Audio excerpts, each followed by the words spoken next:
Welcome back, everybody. I'm Jay, he's Maddie, and this is Yankee and the Brit, and we are back with Week 11 Sunday show. Yeah, welcoming guys to the Yankee and the Brit Sunday preview show, which also happens to be our Miami Dolphins versus Washington Commanders halftime show, finishing off with some fantasy must picks as well.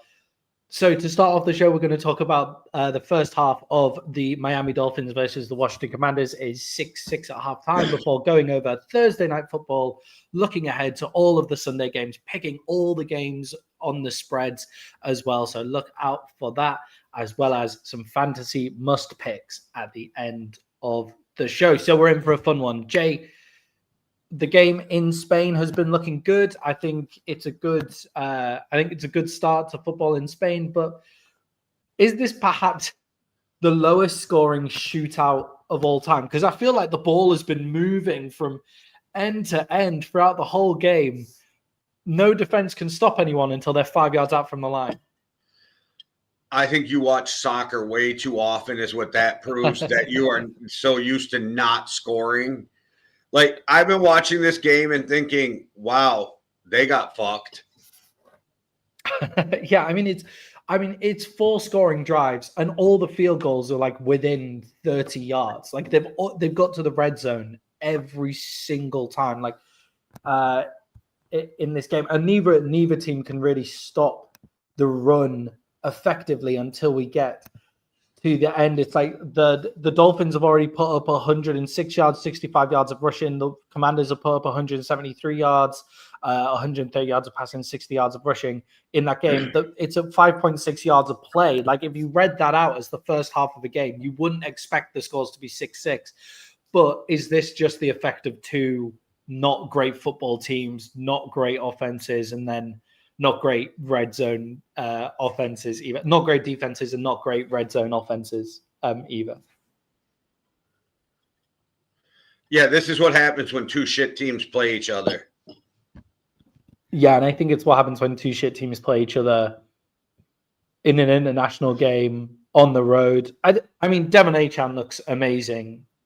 Like, as always, like Devon Achane just looks incredible. But aside from that, we're not seeing much. I did like that it's the two quarterbacks from Hawaii, Tua Tagovailoa and Marcus Mariota, and they both went 5-0 to start the game, and the commentator made the joke of like Hawaii 5-0. I enjoyed that. Yeah, I saw that. Funny. That was a good one. But apart from that, Jay, the only real thing of note, apart from noticing the ball's been going up and down, but nobody's been scoring any points, it's just, have you seen the referees at the start were making the calls to the crowd, like delay of game calls in really bad Spanish, like Spanish where they were having to just think of it over. It was like, guys, these people have been watching the games in English. You don't need to switch to Spanish throughout the game. Like, what the hell was that for? They're being inclusive. I don't know. I don't pay attention to a lot of the shit that's being said on the TV. Half the time I watch the TV on mute. Yeah, but I mean, fair enough. But the refereeing calls, they were making them in Spanish. And then I think they stopped after the first quarter, but they were making them in really slow, really bad Spanish. It looked like he'd forgotten what the call was by the time he'd actually said the call, because he was trying to think of it in Spanish. But yeah, probably feeding it to him in his earpiece. Yeah, probably right. Jay, it's 6-6 at the half. Who do you think's been the better of two not great teams, and who do you think's going to come out with the win in the second half? I think neither of them have been better. But no, I like the last drive. I think, you run out of time sometimes on that final drive. Granted, if you had more time, they'd coach different. I didn't think it was horrible, the last drive of the half. I think if they would have had more time, they probably would have figured out how to get in the end zone, which kind of hurts the Commanders. But, I mean, the Commanders were chasing the Dolphins at the end of the half. So if I have to pick one, the Dolphins were probably playing better.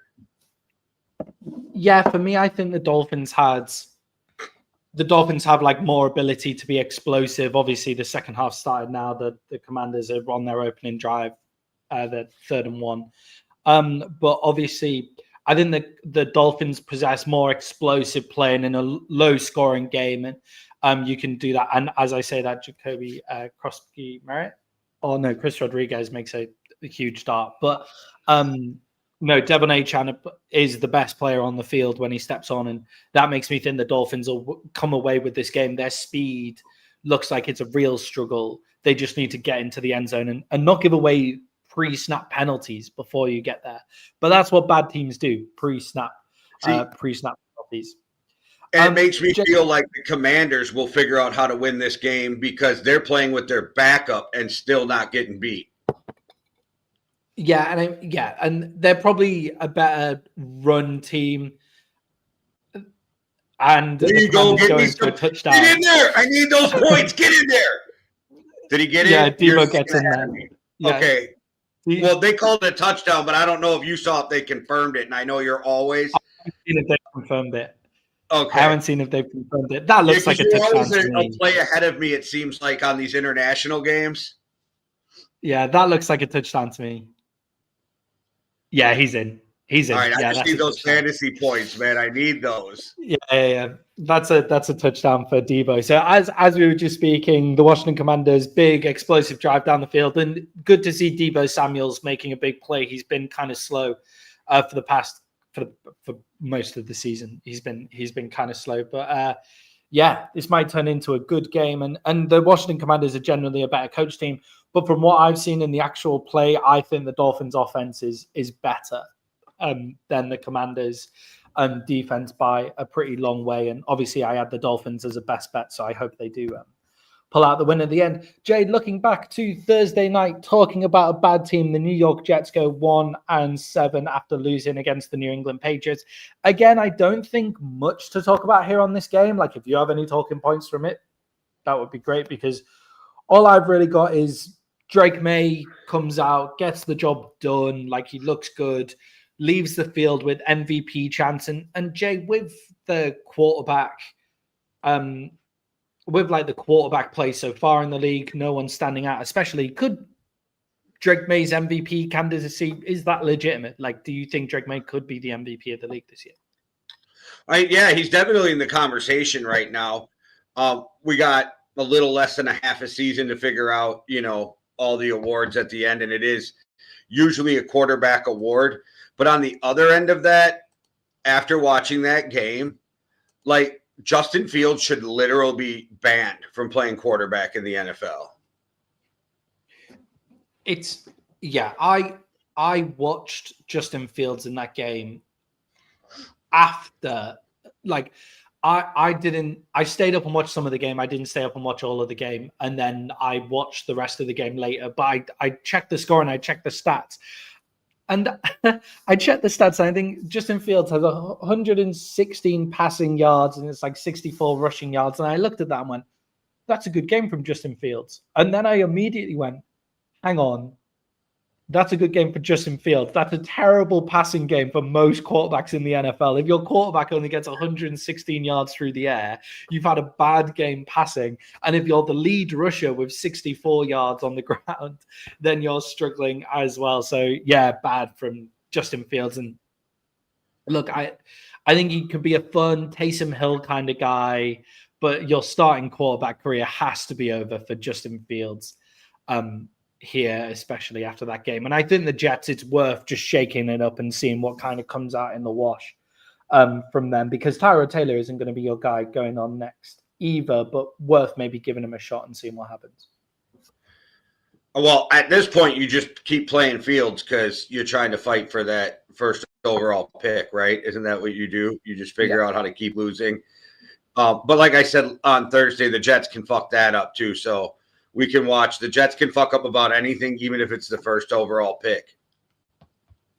Yeah, and I think with the Jets in that game, we'll talk about Mac Jones when we get to the 49ers game. But obviously I don't want Mac Jones to go to the Jets. I think that would be a terrible fit. But with GMs coming out and saying we're not sure how many of these quarterbacks are actually first overall picks, like it sounds like a lot of the quarterbacks in college, like 2 or 3 of them might be going back in next year. Obviously, with the changing landscape of college, you can just go back into college and it be financially viable for you to do so. There's not many that are coming out that are getting loads of first round hype currently. So maybe a bad year for the Jets to have first overall pick. And you think maybe they'll have to kick the tires on a Mac Jones or like a Joe Flacco or, whoever comes out in next year. Like Marcus Mariota's playing okay for the Commanders, like see what happens and kick the tires on that and wait till the next year. Yeah. And if you're a quarterback, unless it's your only option, why would you pick the Jets? Yeah, exactly. And if you can go back in, maybe you make sure it's tough to turn down the NFL. Like, it's obviously tough to turn down the NFL, but if you can go back in, you can threaten the Jets with that as well. And if you're Manning, you almost have to go back because you didn't have the year you thought you were going to have, right? So then... Yeah, I think Manning definitely goes back in.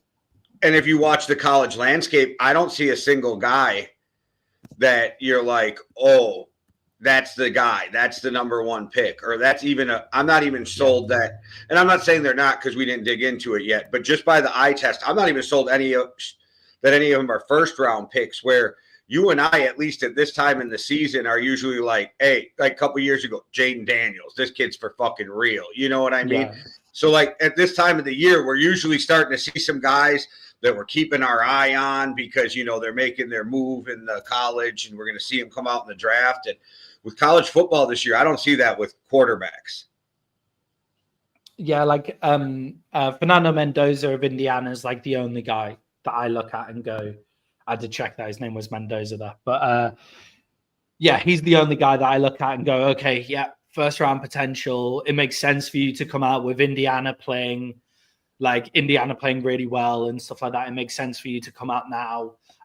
Whereas Ty Simpson, Alabama quarterback, hasn't been amazing. Maybe it makes sense for him to go in back in one more year and have a great year with Alabama and stuff coming out. But yeah, I'd not great, I would say. Well, and now that Jets in their hunt for a QB. And when you look at now, I know you said Alabama, and that's one of those teams people think of right away, but you really got to think about the turning over and coaching there too, right? Because it's no longer Saban. Yeah. So now you're looking, and now it's like, oh, does Michael Penix hurt the next quarterback to come out of Alabama? Because you're like, well, you had the same coach at Washington, and look at how bad Penix is struggling, and we thought Penix was a better talent. So does that even make it harder to take an Alabama quarterback right now? Because at least Penix was going nuts in college. Yeah, so for me, I'm really not sure what the Jets do at quarterback. If they pick Mendoza, fine, but I really do think it's in their best interest to kind of next year. It's really in their best interest, to go the year after and build a team for a quarterback to actually walk into. Because we've seen it with Cam Ward in Tennessee. Like the two teams that are fighting for the first overall pick will be Tennessee and the Jets. And Tennessee won't be drafting another quarterback.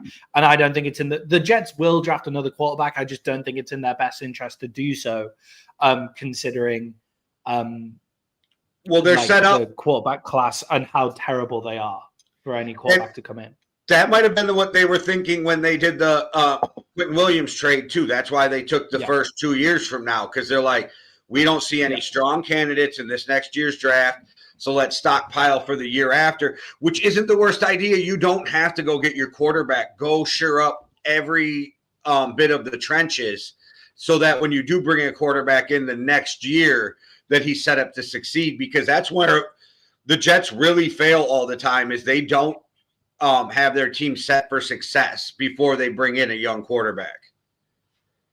Yeah, and I mean, we've seen it with Cam Ward this season, where the Titans they decided he was their guy. And look, Cam Ward's getting a lot of hate. I don't think Cam Ward deserves any hate. I think he's performed admirably considering how bad the Titans have been. It's just they were not ready to put a quarterback into that situation at all. I think the only team that I maybe look at and go, should take a first round quarterback is like the Browns, like if you're the Cleveland Browns, go in there, or if you're the Falcons. That last play with the Dolphins, you do like an option route. There's no way you can sell that because Tua's not running at the goal line with all those concussions. Like, what the fuck? Like, you can't even sell that. Yeah. See, that's where I envisage Justin Fields' career now. Going and finding quarterbacks who can't run and only going in and doing the option route for them. And it's not a run pass option. It's a I run, you run option, not a run pass option as well. But yeah, Jay, the other part of this game is Stefon Diggs has put up some more solid numbers in that game. He went for 116 yards in that one, and he's looked pretty decent for the whole. Oh, wow. He's looked pretty decent throughout the whole season, actually, Stefon Diggs. Is he a legit number one wide receiver? But before going into that, the Dolphins are stopped on the 1 yard line. It's now 4th down. And Mike McDaniels, this is where the genius needs to come in. This is where we need to see that offensive genius to open things up.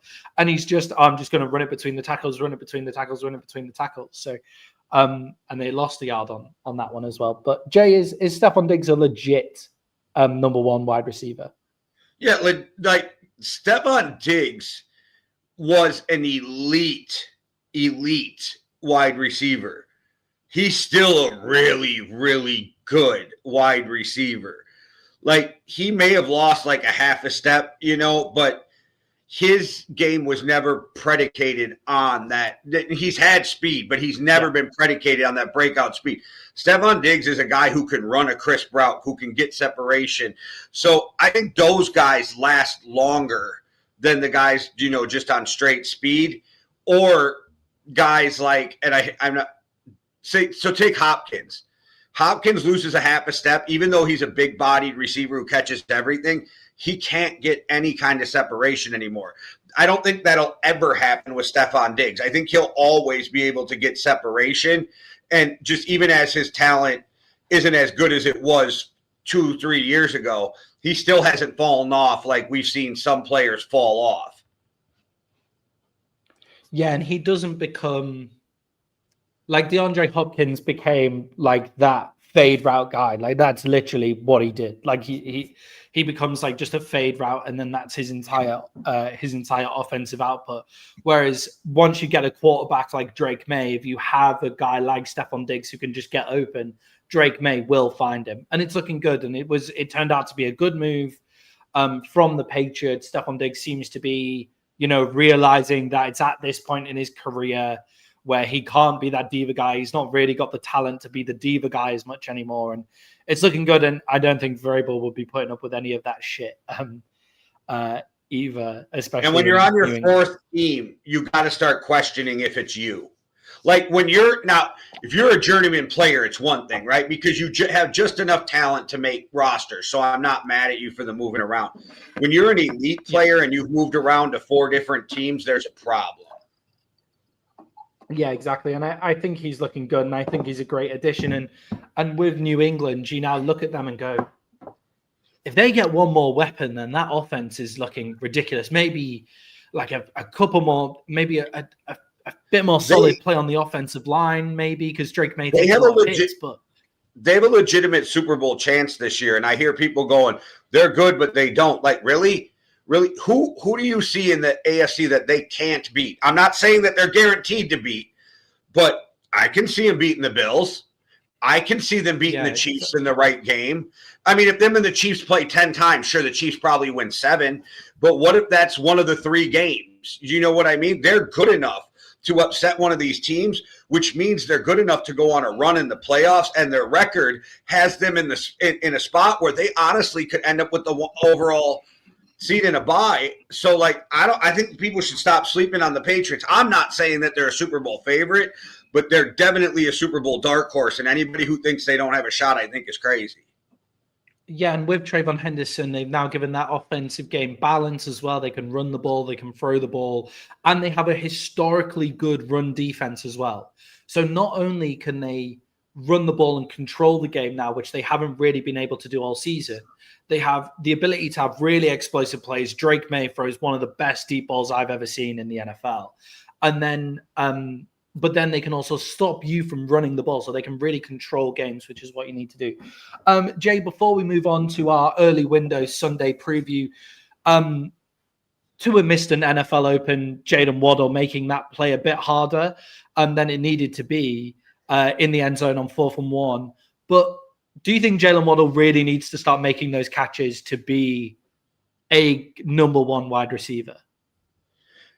Yes, but I'm not sure that Waddle is a number one. I think he's one of those guys who's better than a number 2, but not good enough to be a number 1. He's like what the Packers have a whole roster of. Yeah, I agree. I think he is a number 2. I think the Dolphins really need to go find a number 1 because you need to make those catches to help your quarterback when you're on a bad team, like in the red zone. It was there. It was there to be caught. It was in the place where Tua could throw it. He could have probably made it a bit easier for him because he kind of bullets it at the ground. But it was there to be caught, and he should be coming up with it. This you know the old rule, right? If it touches your hands, you better catch it. That's kind of the rule. You know, like if it touches your hands, it's on the receiver. And now that's not a 100% hard and fast rule, but it gives a good idea. And see, that also shows Miami, like you literally could have had a safety there, but your defensive players don't know how to stay in their gap. Yeah, and I mean they got rid of. Are they calling that? They can't be calling that a pass interference. I think he's trying to say it was grounding. I don't know. I don't have the volume on. Oh, maybe. Oh, yeah, that's grounding, isn't it? Intentional grounding. No, what have they called that? Nothing. They're saying uncatchable, right? No, it seems. What does this mean? What's this signal? Over the head. So they're probably saying it's not pass interference because the ball was uncatchable. Okay. I don't know. And they've gone to third down. Yeah, they've gone to third down. And even if there was pass interference, that's not that. Even if it was catchable, that's not pass interference. He was going out of play. But yeah, he wrapped his arms around him. He wrapped his arms around him. Yeah, I think the ball was there though. I think the ball was there. I think it was just so far over the head. Oh my God, you've got to make your tackles there on 3rd and 9 on a dump off. That is so bad. That's why the Dolphins suck. We've just seen why the Dolphins suck there, everybody. Okay, moving on to our Sunday preview where we go through every single game up against the spread. This is our early window preview before we hit the break. And we're starting off, Jay, with the New York Giants versus the Green Bay Packers. The Packers are 7-point favorites. I really thought that this game would not throw up loads of talking points. Like when I'm going through the show notes and making out the questions, I'm like, I might struggle to come up with 3 questions. And it turned out this one ended up having some of the most talking points that we've got. But Jay, Bill Belichick has said he isn't interested in coaching in the NFL. He's going to be staying in college. Who will be the next coach of the New York Giants, in your opinion? What will they be looking for? All I heard was my team is testing the waters. Nobody's interested, so I am going to stay in college. I think that's what I heard from Bill Belichick. But because if the Giants really wanted him, he would go in a heartbeat. He won his first 2 Super Bowls as their defensive coordinator. He's going there, right? I think that's more of they don't want me, but they're never going to make me look bad because I'm a historic figure in New York, and so I'm just going to play it off. I don't know. You got to go get an offensive-minded head coach. I know that defense needs help, but you got to tie somebody to Jackson Dart. And here's what you got to figure out. Does that guy say he wants Jackson Dart because he wants the job, or does he truly believe in Jackson Dart? Because there was times where I think Mike McDaniel said that he wanted Tua just to get the job, right? Like, and you can't be mad at the guys because Tua was part of the package. So if you want that job, then you got to go with Tua.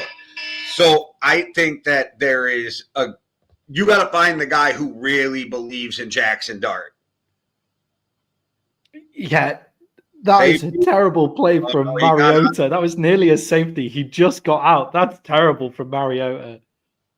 Dropping back that far. he got lucky to get out there. He's done well. What a great play from Chop Robinson there. Third and 15. But yeah, Jay, with the New York Giants, I think with that head coaching position, I agree with you. I think it's got to be an offensive. He threw that. I didn't even realize he threw that. Oh, he threw it. Oh, I didn't see that. He winged that fucker out of bounds while he was being spun around. Well, that's got to be intentional grounding. No, there was a receiver over there. There's a receiver there, right? Okay.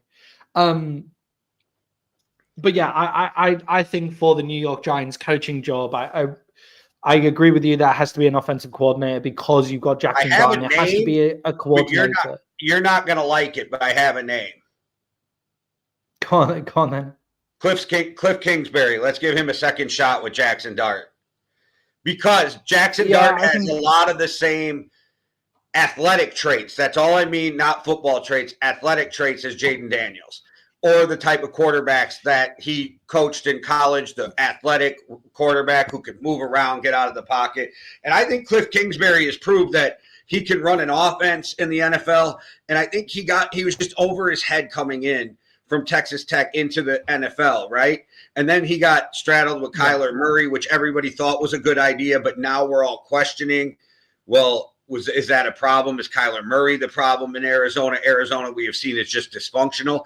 If Cliff Kingsbury is interested in a head coaching job, I think people should listen. The one name I keep hearing in New York, which I think would be perfect for them, would make me cry, and I don't think they'd do it if they weren't going to go on the offensive side of the ball, would be Flores, but I can't see New York being the one who hires a guy who's suing the NFL because that's just not the Maris style.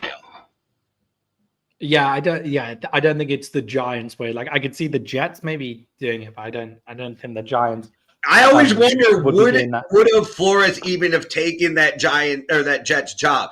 Because he wants to be a head coach, but he's also a guy that knows that if this next time don't work, it's over for him as a head coach.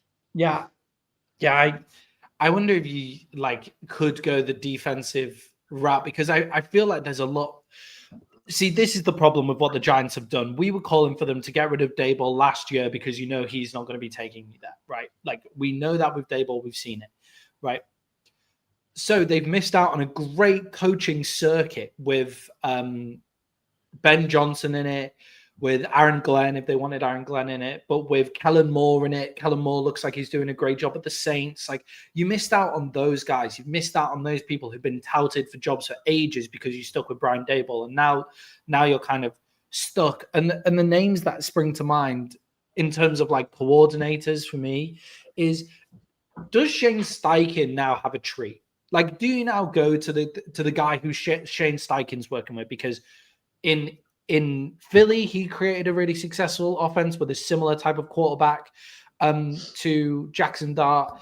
In Indy, he creates a really successful offense with a similar type of quarterback. Like Daniel Jones is miles away from Jackson Dart. Like Jackson Dart's arm talent is much better, but Daniel Jones is miles away in style of play either. So do you go for the offensive coordinator for the Colts, who is, I did have to look this up, but it's Jim Bob Cooter? Like, do you look? Jim Bob got the greatest name in all of the NFL. Jim Bob got the greatest name. Yeah, for real.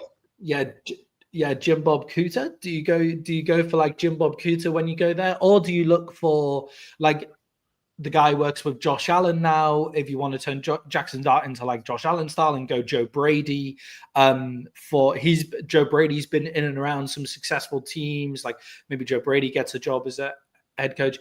I don't hate Cliff Kingsbury. I just think Cliff Kingsbury seems to make loads of sense as an offensive coordinator rather than a head coach. Like his problems all seem to be from the head coaching side of things in Arizona, not from things like the play call. That's what they said about Pete Carroll in New England, and then he went to 2 Super Bowls. I can go over guys their second time around. Another guy who needs who teams are talking about in the coaching circle, but fans aren't talking about yet, but they will in the offseason. Josh McCown's name has came up a lot, and he turned down coordinator jobs because he says, I'm staying as Minnesota's quarterback coach until I get a head coaching opportunity. All right. And I mean, if that head coaching opportunity is there, you would imagine you take it. Guys, make sure to get in the comments with who you think the Giants' next head coach is going to be. But let's move on to the game in hand today. Jameis Winston will be starting for the New York Giants thanks to thanks to Jackson Dart being out with concussion.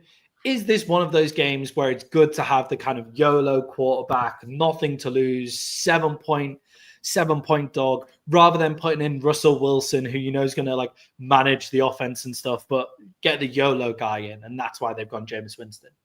I think either way, you're fucked. This is the type of game that the Packers will feast on because the Packers are a good team. They're not a great team. So when a good team gets a chance to beat up a hurt team, that usually happens. And then it keeps driving the narrative. They'll probably beat up New York really good today. And then we're going to hear the narrative again come tomorrow at the water cooler is Packers are contenders. Yeah. We'll definitely hear that. We'll definitely hear that Packers are contenders thing as we're going. I worry for the Packers in this game, and when you have a guy like Jameis Winston back there, anything can happen. Like Jameis Winston can throw 5 touchdowns in a game, or he can throw 5 pick sixes. You know, like we don't know what's going to happen, which is why he's not a starting quarterback. If they had Malik Neighbors out there, I would be quite excited to watch what's going on. But unfortunately, they've got injuries all over the field. Darius Slayton's looked pretty decent since coming into the team as well. But Jay, on the other side of the ball here, is the Giants' defensive line good enough to make life really difficult for Jordan Love? Like we've seen, I think the Giants' defensive line gets a lot of, it is quite underrated. Could it be quite difficult for Jordan Love this game for it to be a 7-point favorite? See, to me, I think the Giants' defensive line is probably rated where it should be on play, but it's the names that everybody expects more from. And I don't think they've lived up to anything that we've expected from the Giants when it comes to the names across the board. I don't think we get much pressure. I think they give up too much on the run. And I think you look across that line, and I think it's part of the reason that Daboll got fired too. It's like we invested so much into this defense, and we can't stop shit. That's such a shit throw from Tua. Tua has a guy underneath and decides to go into double coverage. It's just stupid. But yeah, Jay, I think with the Giants' defensive line, like some of the games where you watch them, if they're going up against the offensive line, they're really good enough to get to the quarterback if they're going up against an offensive line that isn't hitting full straps. And I actually think that the Packers have not been great against bad teams in the NFL this year. Like if you're a bad team who has some offensive production and some defensive production, like if you kind of a middle of the road team, the Packers have struggled against those. So Jay, in this game, I'm taking the Giants at +7. In this one, I think the Giants will keep it within a touchdown. I think the Packers will run out with the win eventually. Jay, who have you got in this one? Give me the Packers. Yeah, I think it's probably the more sensible bet, but I just have a now feeling about the Giants coming out of the blue tent. Yeah, he's out of the blue tent, but he's ready to go. He looks like he's ready to go. Jay, the Tennessee Titans are going up against the Houston Texans. The Texans are 5.5-point favorites. I don't think we need to spend loads of time on this game. Do you trust Davis Mills to take care of business with nearly a touchdown win here? No, and if they weren't playing Tennessee, I'd probably be more nervous for them. I don't trust him to, but that doesn't mean he won't. And I still am going to take the Texans -5.5, but the Texans are another one of those teams where I'm not sure which team is coming in any given Sunday, and their offensive line is still bad. And can Davis Mills maneuver around that? Because I actually think the more I went back and watched some of the Texans games is we kind of got to give C.J. Stroud a little more credit than we're giving for even keeping this team afloat with that bad of an offensive line. Yeah, like the offensive line play has improved over the past couple of weeks, but starting out, they were terrible. And it's schemed. It's still not even the offensive line players. They're just scheming them into not getting murdered. Do you know what I mean? Yeah, definitely. I agree. That's where the Texans need to invest all of their capital, like all of their draft capital, all of their cap money is offensive line going into the season. But Jay, the Tennessee Titans have no one that can really take advantage of this. I think all Davis Mills has to do is keep care of the ball, take care of the ball. And I think that Davis Mills is good enough to just take care of the ball. The word was trust. Because that's my problem. Is the word was trust. Yeah. This is a no bet. Sorry, this is a no bet game for me. Like 5.5 point. It's come down from 6. On Thursday it was 6. It's now 5.5. This is a no bet game for me. I don't want any part of Davis Mills riding on my money here. But the other side of this game, Jay, is the Tennessee Titans offense is going up against the Houston Texans defense. The Houston Texans defense has been unbelievable. Jay, the over-under on this game is 37.5. 37.5, the over-under on this game. Do you think the Titans will be able to score anywhere near enough points to threaten the over-under of 37.5? No, I was already thinking I would take the under as soon as you said that. Yeah, 37.5. I'm slamming the under. I can see the Texans donutting the Titans in this game. This is going to be like 17-9 or something stupid. Yeah, 17-9 cover.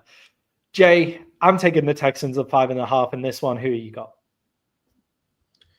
Yeah, I'm taking the Texans. I think they get at least a touchdown on defense. It's not, and I think that they don't have to worry about Davis Mills carrying them, just not doing something stupid.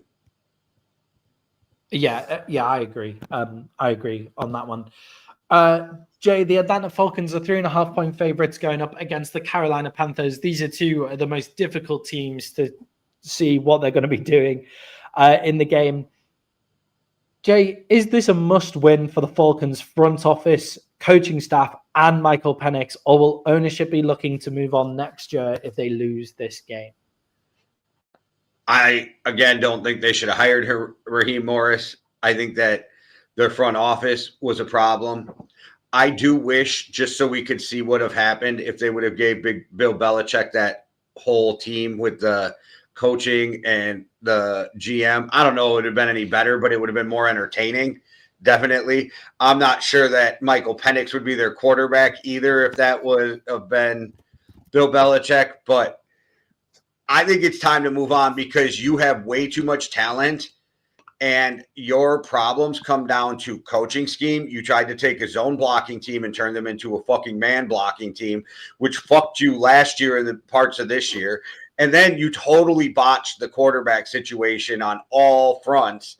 And you have a team that everybody in the media was like, this team's got so much talent. Let's see what they do. And they have just been awful. Yeah, and I think if you just look in every single position, you have a player that almost every other team in the NFL would want. Like, the offensive line isn't bad.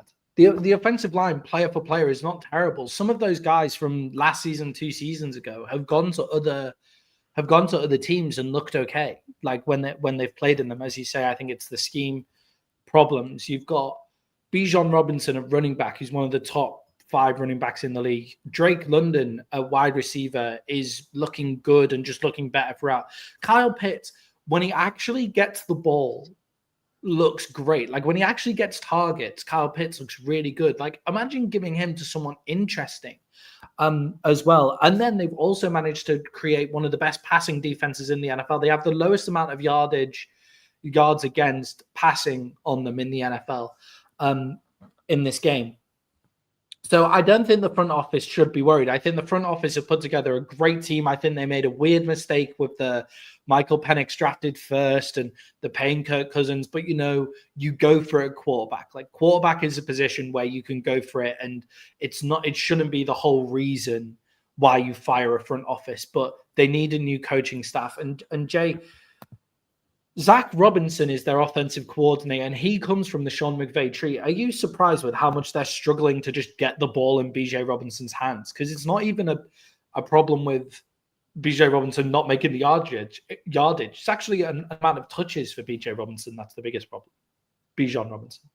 No, because their offense has just been horribly.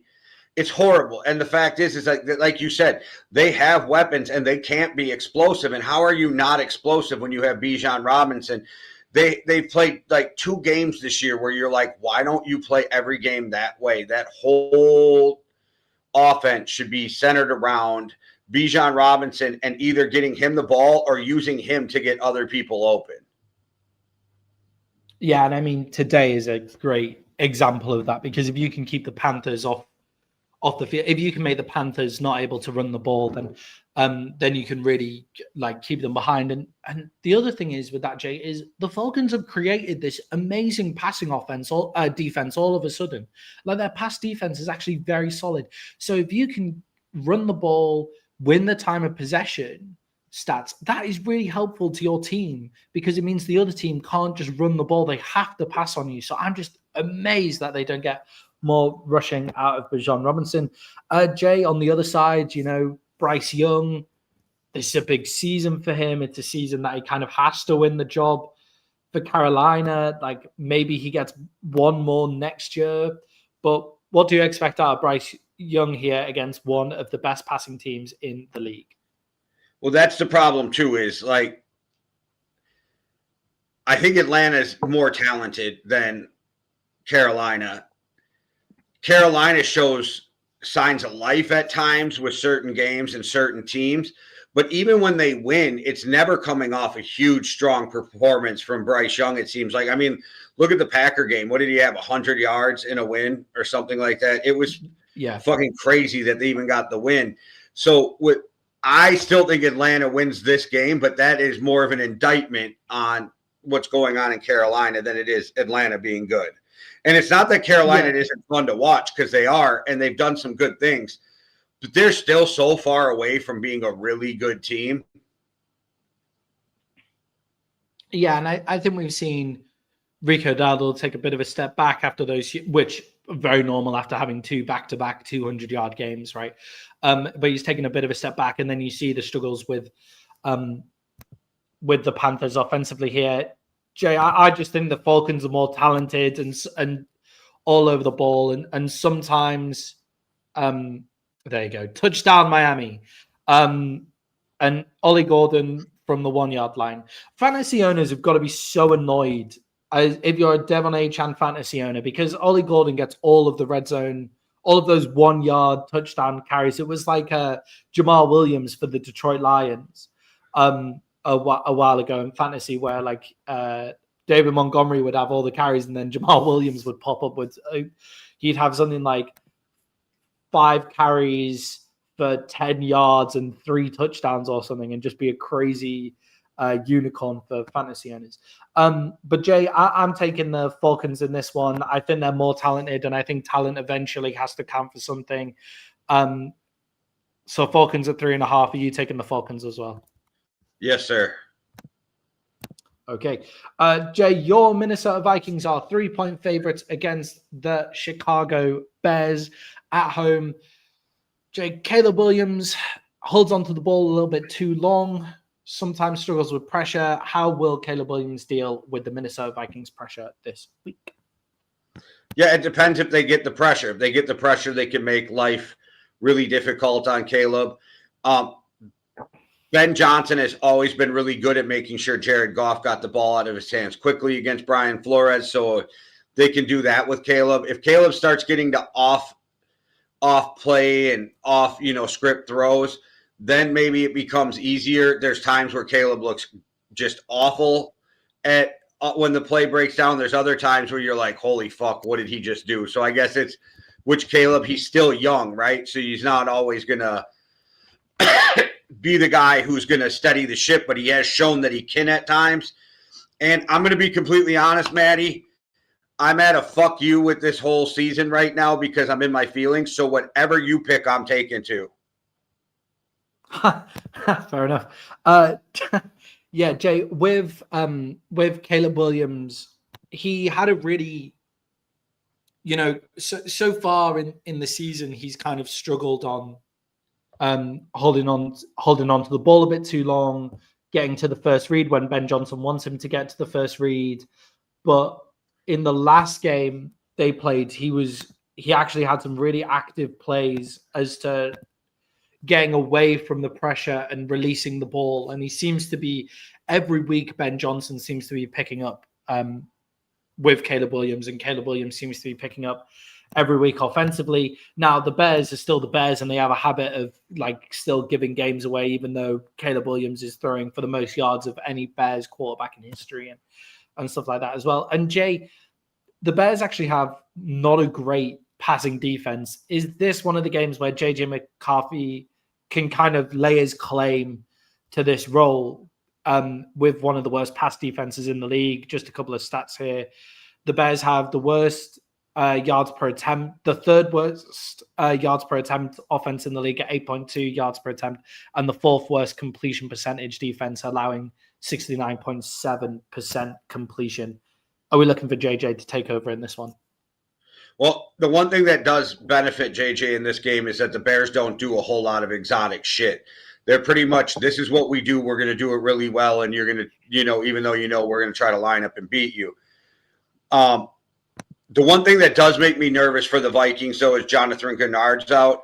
But in the scheme of things, this is where Dallas Turner fits better athletically than in the Van Ginkel role. So hopefully he can fill in better for Gennard than he did for Van Ginkel, because this is more of the role he's suited for coming out of college, hand in the dirt, the end.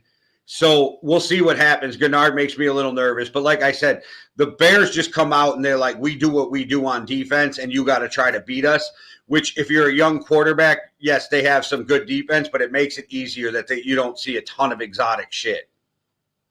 Yeah, I agree. And I really do think this has the potential to be a pretty big shootout game here.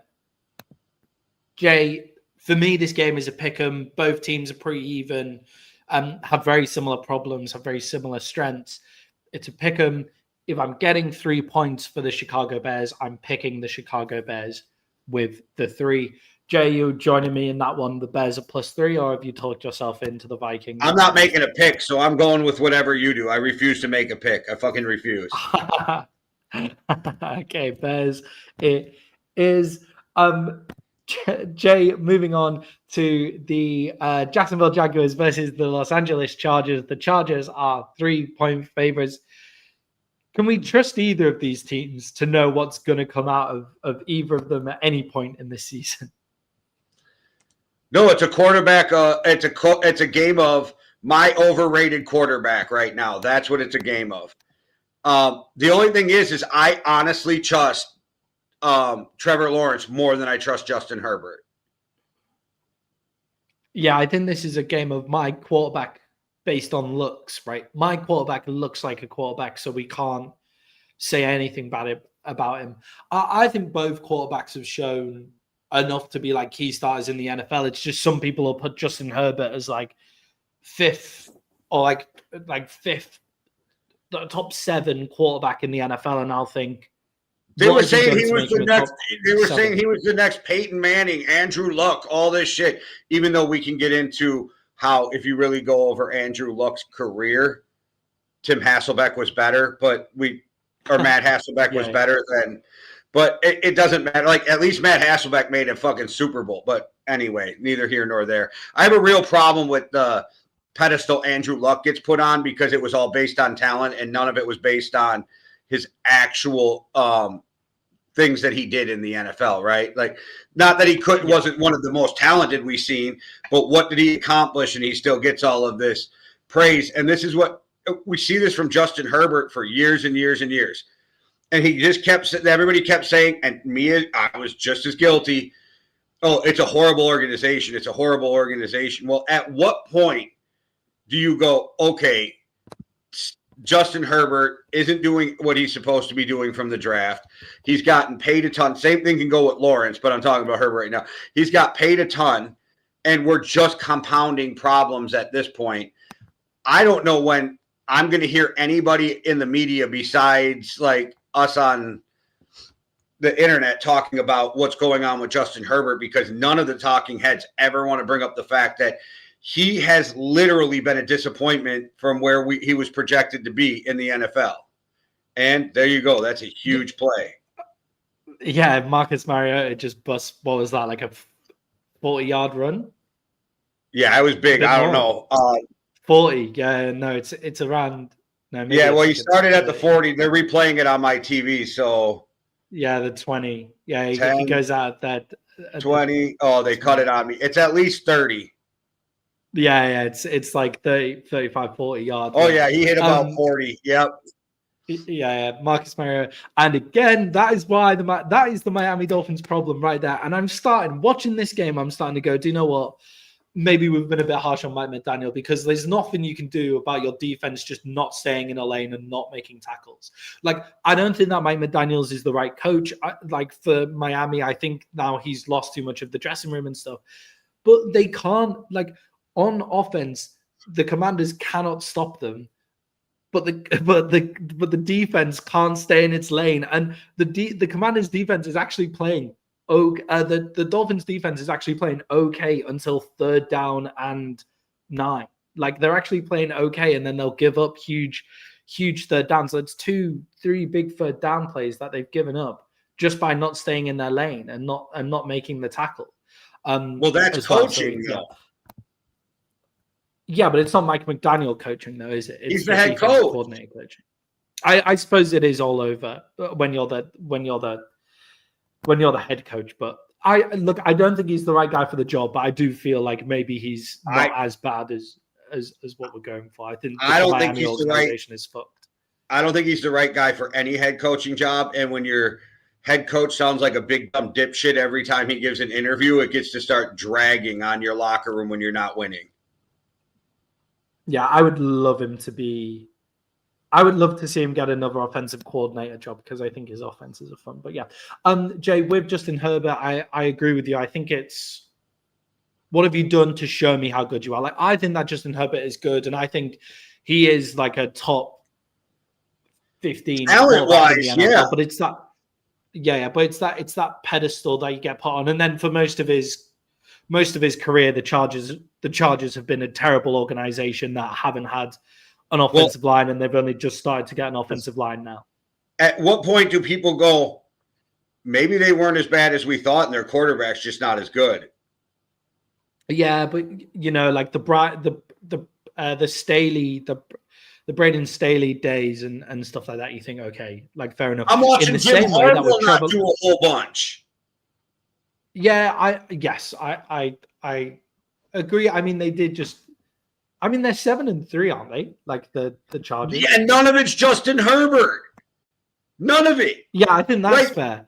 I think that's literally Mac Jones could be doing this in their offense, or like I can insert name here. I feel like, and so it's Harbaugh's running game, yes, but he hasn't done anything to fix the quarterback, and he's supposed to be also known as kind of a quarterback whisperer, being that he was a quarterback, and then he gets all the credit for what he did with Kaepernick, and you know what I mean. And he went to NFC Championship game with Alex Smith, and I don't know, like it's at what point I just feel like we keep judging Herbert on talent, and I'm like, and he keeps getting every pass in the world.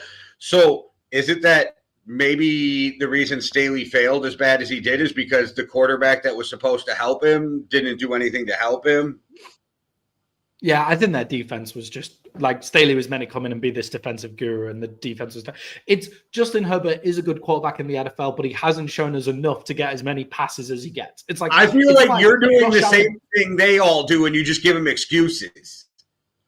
No, it's like I gave him a small excuse and said this is why he's not done this, but he still should be blamed for X. It's like CJ Stroud, the Houston Texans offensive line is terrible, but you need to get rid of the ball faster. Or Joe Burrow's the same, like with the Bengals offense. It's like, I know that this is good, but you deserve some of the blame with Justin Herbert as well, right? And I think the same, and I think the same with Trevor Lawrence. But I think now people have started to switch over with Trevor Lawrence, and now they give Trevor Lawrence too much hate because they expect him to be so much better. And they don't do the same with Justin Herbert, right? Like at least with Josh Allen, we always talk about gets loads of passes as well. But at least we've seen stuff from Josh Allen where it's like, okay, like you're obviously just unreal as well. But I feel like Trevor Lawrence is now getting too much hate, and Justin Herbert is continuing to get the passes for the same stuff. Jay, can the Jaguars actually get pressure on the Chargers' injured offensive line? Like, that seems to be the key to beating the Chargers this year in the 3 games that they've lost.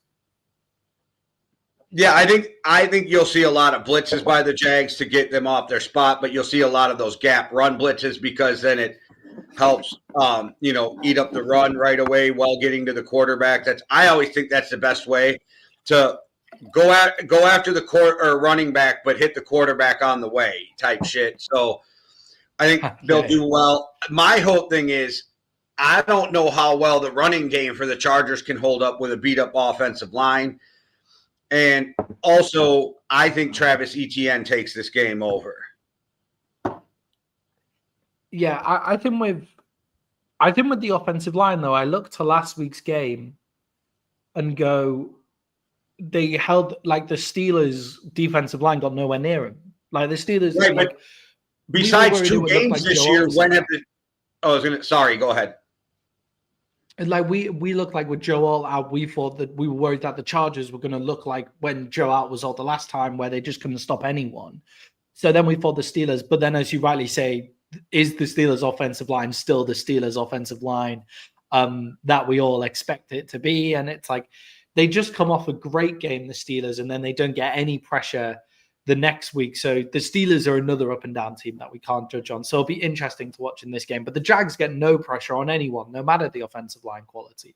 It feels like the only time the Steelers have a good defensive line game is when TJ Watt gets off. So if you can figure out a way to neutralize TJ Watt, what else do they do? Yeah, and with the Jags, Davis Mills just threw all over them with the Texans' offensive line. So I think the Chargers' injured offensive line is better than the Texans' offensive line currently. So, yeah, for me, Jay, the Chargers were actually one of my best bets of the week in this game. I don't trust the Texans. I don't trust the Jags at all. And the Chargers are 7-3. Like, they're clearly doing something. They're clearly doing something right. So I'm taking the Chargers. I love how when it's a team you don't like, you nitpick their wins, and when it's a team you like, you're like, they're 7-3. 7-3. But yeah, I think that's also a fair thing on my biases. Right. I think we all do it, but you do it with the Chargers, so I'm just pointing that out. Yeah, I feel like I only ever do it with the Chargers. I'm pretty hot on calling out Phillies wherever. I wonder if that's got something to do with you have this amazing way of Philly, like circling back around to your Justin Fields love, but that's weird. Jay, who you got in this one? I'm staying in my toxic relationship with the Jaguars. All right, I love it. You've got so many toxic relationships going on in this podcast. Jay, the Bills are going up against the Buccaneers, and I'm looking at this game and I'm thinking more and more that I wish I took it as a best bet because the money seems to be going towards the Bills. They're now a 6-point favorite. Jay, can we trust the Bills to cover 6 points against an elite NFL team, even if that team is banged up? And the Dolphins get a stop on 4th down. Well, yeah, because the Bills are one of those teams that play down to their competition or play up to their competition. So when they're playing great teams, they come out and play great. When they're playing shitty teams, they come out and play shitty, and we're wondering what's going on. I think this is one of those games where I wouldn't be shocked if either one of these teams ended up with the win, though. So with being at 6-point spread, I'm still going to go. I'm going to take the Buccaneers, and I'm going to take the Buccaneers in the point. Yeah, I'm amazed that it's a 6-point spread in this one. I feel like that's a huge spread considering what we've seen from Buffalo so far this season. Tampa Bay have lots of injuries. They have Mike Evans is out, Bucky Irving's out, Chris Godwin seems to be out in this game. But the Bills can't stop anyone on the ground. They have the worst. They give up the most yards in the NFL, I think, like in run game. Defense. Man, did I trade Bucky Irvin at the perfect fucking time? He made it one game after I traded him, and then that was the game he got injured.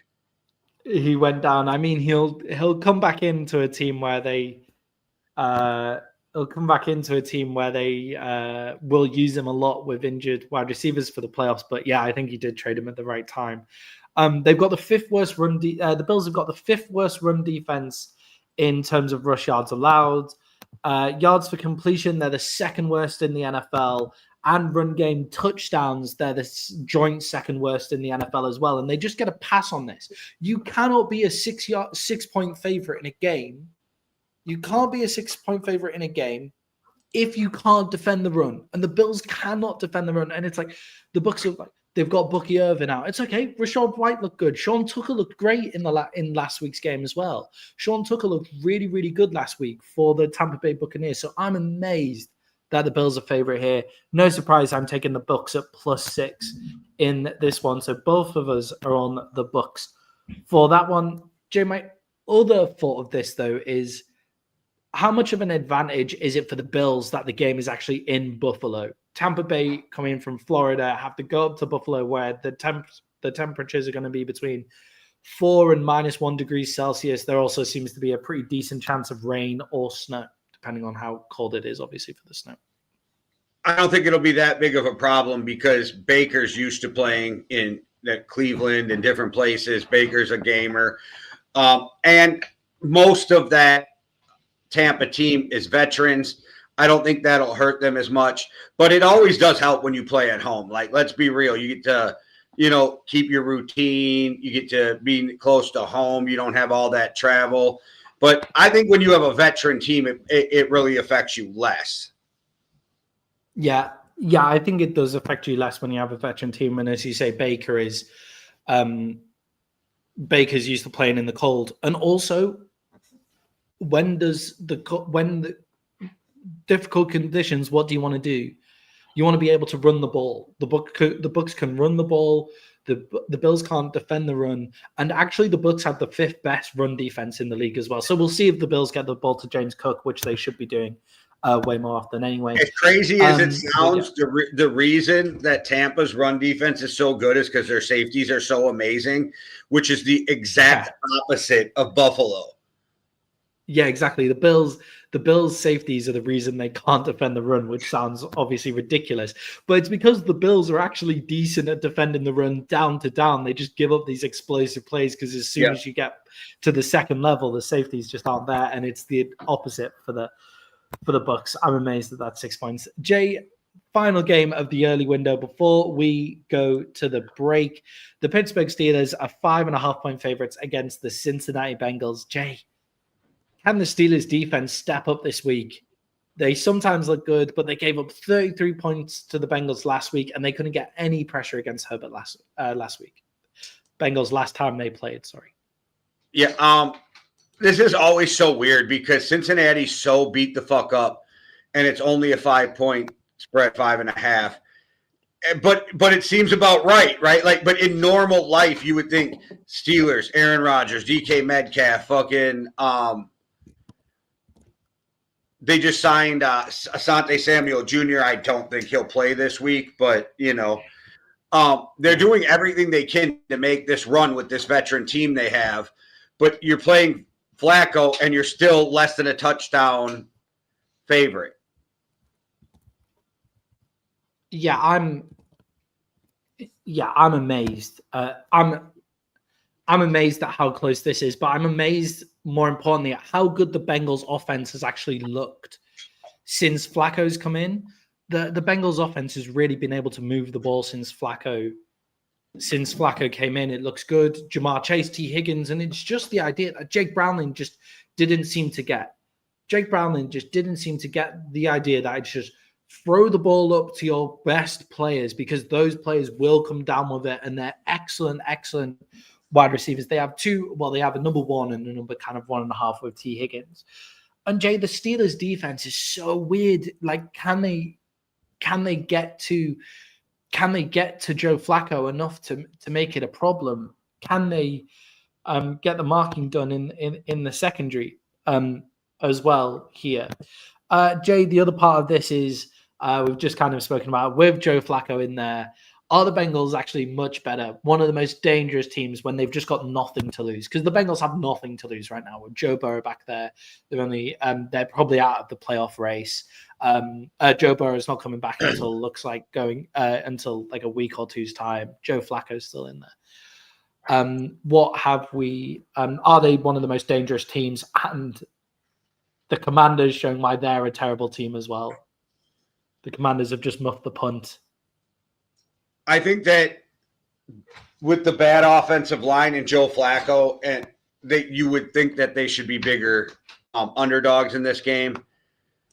Joe Flacco figures out a way to do some amazing shit just because he's seen every defense you could ever throw at him in the NFL. He's never going to get shook, and he's just going to go through his progressions and hit the open guy, and they do have talented wide receiver core.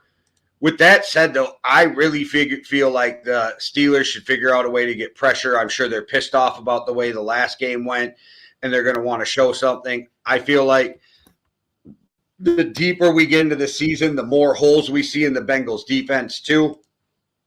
So, in theory, I feel like the Pittsburgh should go in there and win this game by more than 5.5.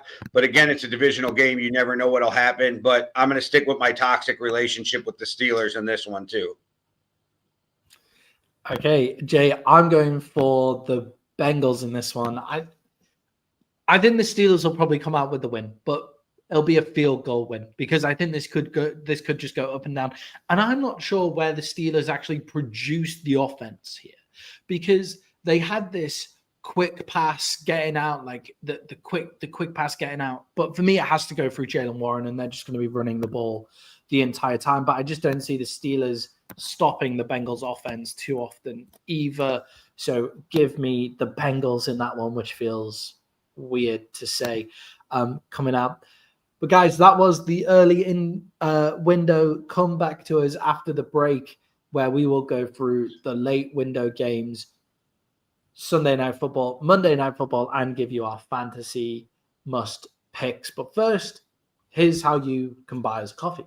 Me and Jay set up the Yankee and the Brit nearly 5 years ago. And in that time, we've gone up to about 7 shows a week. And with the help of our loyal community, we've been able to keep growing. But we want to grow even more. And that's why just giving $5 or £5 could really help us out in our Buy Me a Coffee fund. And all you have to do is hit the Buy Me a Coffee link in our YouTube descriptions. That'll be on every single video. You can give £5, $5. You can give it once, you can give it every month. And what that does is it allows us to grow and even buy ourselves a coffee every once in a while.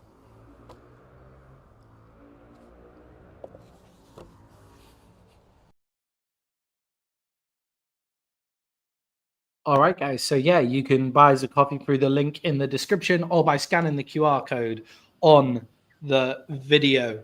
But yeah, Jay, let's head in to the late window where the Arizona Cardinals are going up against the San Francisco 49ers. The 49ers are 3.5-point favorites here. Jay, Brock Purdy has been confirmed as the starter. Is this the last we see of Mac Jones until he plays for another team next season? And to add to that, how much are you giving up for Mac Jones? I'm not giving up anything for Mac Jones, but I think the 49ers should think about moving forward with him. But we've been through that, and we beat that horse to death. Yeah, I agree. I think they've decided that it's going to be Brock Purdy now. If they're starting Brock Purdy in this game, I think they have just decided it's going to be Brock Purdy. I agree with you. And unless someone comes in with an offer for Brock Purdy, Brock Purdy will be the starting QB for the San Francisco 49ers next year. Where do you think the best landing spot for Mac Jones is? Obviously, at the start, we were kind of talking about how there's not loads of great quarterbacks coming out in the draft.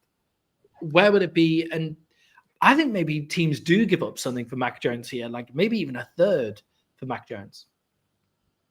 I'm sorry. I completely missed what you were saying because of all the bullshit going on in my house right now. No, that's okay. I was just saying that I do see Mac Jones going somewhere, and I reckon someone might give them a decent deal for it because at the start of the podcast, we were obviously talking about the rookie QB class not being amazing. So where do you think Mac Jones will wind up next year? Where could you see him playing? San Francisco. Do you think he'll still be in San Francisco next year? I do. You don't think they just decided Brock Purdy will be their quarterback next year? They're still going to want a backup. And where's Mac Jones going to go? That's not an awful fucking fit. New York? Yeah, let's go to the Jets. That'll be a great fit. Like, there's not a team out there. I mean, unless it's Atlanta, I'm not going. Yeah, I just don't know whether it'll be up to Mac Jones, really. Like, I think someone might come with a pick, like with a series of picks because they just don't have anyone People and got they're trying to save their them. job. There's like 9 teams. And then what if Mac Jones just says, I'm not coming? Then they I think can't that's fair. trade him. Like, People I just think Mac Jones players will don't have start. any say in it.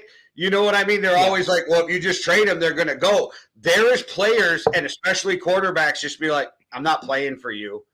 And then you're never going to trade for them. Or when they reach out to the 49ers and your agent calls up the Jets and says, Mac doesn't want to play for you, and it's going to be a fucking problem if you trade for him. I think that's fair. I just don't know whether he does that if he gets the option of a starting job. And I agree, don't go to the Jets. Like I'm like, don't go to the Jets. I'm just wondering, outside of absolutely Atlanta, horrific. what team with real quarterback issues are you trying to go to? You know what I mean? I think the one that springs to mind where you have some weapons, you have some semblance of what's going on is the Raiders as well. Like, I think Mac Jones won't suit what the Raiders can do. I agree. I'm already sold Kyler's there, though, by the end of the year or by the beginning of the year. Yeah, in which case it could be Arizona that you go to because Arizona have a couple of weapons as well. But there's like teams out there with quarterback questions and no quarterback answers. I wonder if Mac Jones like takes the starting job there. But as you say, we have spoken a lot about Mac Jones. So go watch all of our other stuff. But then, Jay, with the move, and then if there's guys out there who are available and you're those teams, and I believe this guy will be available, then you have to ask yourself, would I rather have Mac Jones or Tua? Yeah, would I rather have Mac Jones, Tua, or Kyler Murray? It turns out as well could be available. Could be available as well.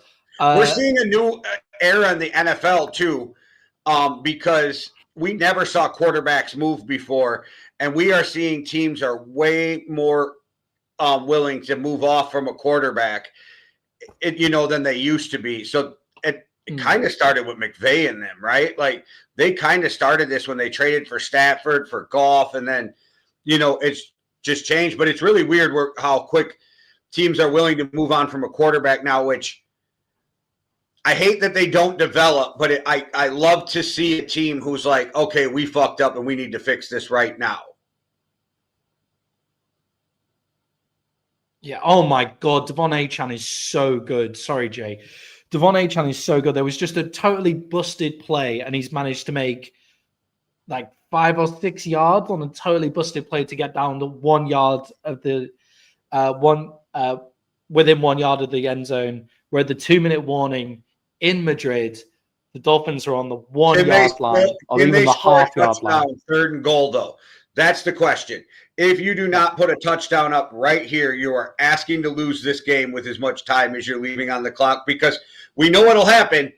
This happens with every team, just not the Dolphins. If you get that field goal, you're gonna fucking play prevent. They're gonna bounce down the field really quick, get in field goal range, and then they're gonna beat you up for a touchdown the rest of the game.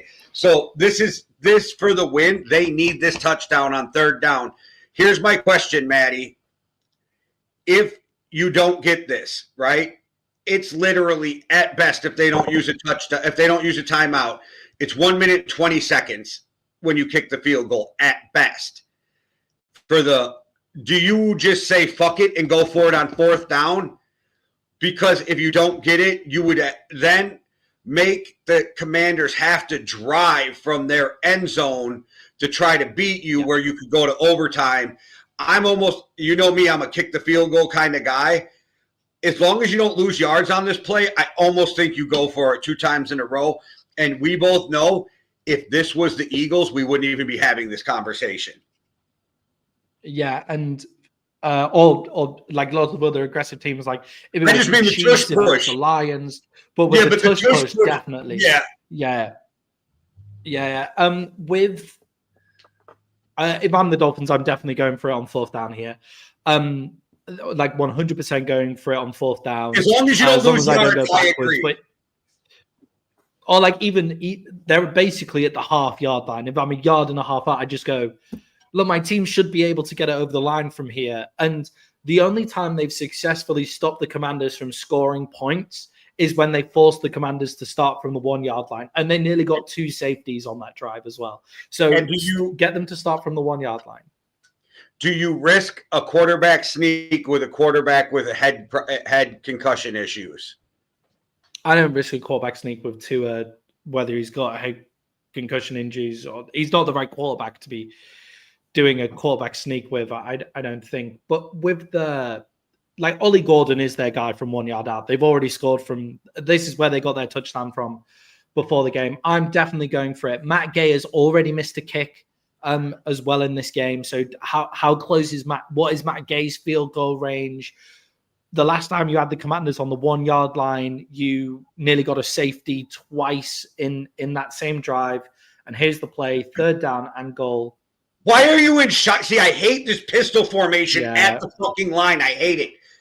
And if you pass it, you're an idiot. If you run it, yeah, because you made him run an 8-yard fucking run instead of a half-yard run. Yep. I don't understand this pistol on the goal line, and you see more and more teams do it. They did this in Atlanta with Bijan Robinson. It's like, what the fuck are you making him start 7 yards behind the line of scrimmage to get a half yard? You just made a half-yard run take 8 yards. I don't fucking get it. It doesn't make any sense to me. I also really don't understand this trend, and the Colts did it last week with Taylor. You have an elite running back between the tackles. Like Devon Achane is elite between the tackles, and Ollie Gordon seems to be a good red zone tackle. If you burst it to the outside, you are relying on every single player to make that block. Like every player on your offensive line has to make the block if you're doing it to the outside. It might be the best run in terms of getting your running back in without the potential of being tackled. Like your running back might go in untouched if you go outside the tackles, but you rely on every single guy. Whereas Devon Achane running downhill between the tackles, he's gonna make a half a yard. He'll make a half a yard in that sequence. So I don't understand bursting it to the outside there. That's a poor play call from Mike McDaniels. I think they were just do they go for it? The Commanders have taken the timeout. I think it's one of those, they outthought themselves because they're going to think we go up the middle, so we go to the other. But if you're going to do that, then it should just be a pitch. So your running back can use his speed to get all the way to the corner, right? Like one of those pitches off to the side because it gives them more opening. I just hate the pistol from there too. I don't get that. It drives me absolutely insane that you're from the pistol right there. It's mad that Kinlaw came up with that tackle. Kinlaw hasn't been able to stop anything on the run since he joined the NFL. Kinlaw was one of those guys. But he was like one of those guys who came in and everybody thought he was going to be amazing, and he's a D tackle that can't stop the run. They're going for. I know, but that was just a random stray shot. I was like, "Damn!" See, I go for it here too, but I hated the last play call. Here we go. They're under center. Ollie Gordon at running back. Nope. No push forward there from the Commanders from the Dolphins at all. Like nothing from them at all there.